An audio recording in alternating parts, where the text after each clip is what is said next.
Hello everyone, welcome to my channel. Muktinath ఆలయం.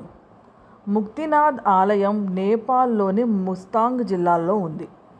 ఈ ముక్తినాథ్ ఆలయం హిందువులకు, బౌద్ధులకు అత్యంత పవిత్రమైన మోక్ష క్షేత్రం. హిందువులు దీనిని ముక్తి క్షేత్రం అని పిలుస్తారు. పురాణ కథనం ప్రకారం శ్రీ మహావిష్ణువు బృంద శాపం వల్ల ఇక్కడ శాలిగ్రామ రూపంలో అవతరించాడని చెబుతారు. విష్ణుమూర్తి తన పాపాలను, శాపాల నుంచి విముక్తి పొందిన ప్రదేశం కావడం వల్ల దీనికి ముక్తినాథ్ అనే పేరు వచ్చింది. ఇక్కడ ప్రధాన దేవుడు శ్రీ ముక్తినాథ్ విష్ణువు. ఆలయ గర్భగుడిలో విష్ణుమూర్తి యొక్క అందమైన బంగారు విగ్రహం ఉంటుంది. ఆలయ వెనుక భాగంలో గోడలపై 108 గోముఖ ఆకారాలు ఉంటాయి.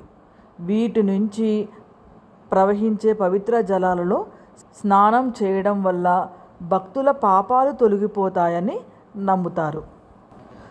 బౌద్ధులు ఈ ఆలయాన్ని తాంత్రిక ప్రదేశంగా చెబుతారు.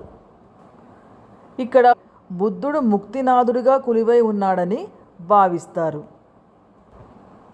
ఈ ఆలయం పక్కనే ఉన్న చిన్న మందిరంలో సహజ వాయువుల వల్ల వెలిగే శాశ్వతమైన జ్వాల ఉంటుంది.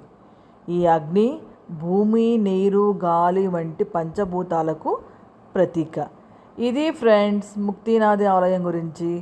నా వీడియో నచ్చితే లైక్ చేయండి, షేర్ చేయండి. నా ఛానల్ని తప్పకుండా సబ్స్క్రైబ్ చేసుకోండి. Thank you.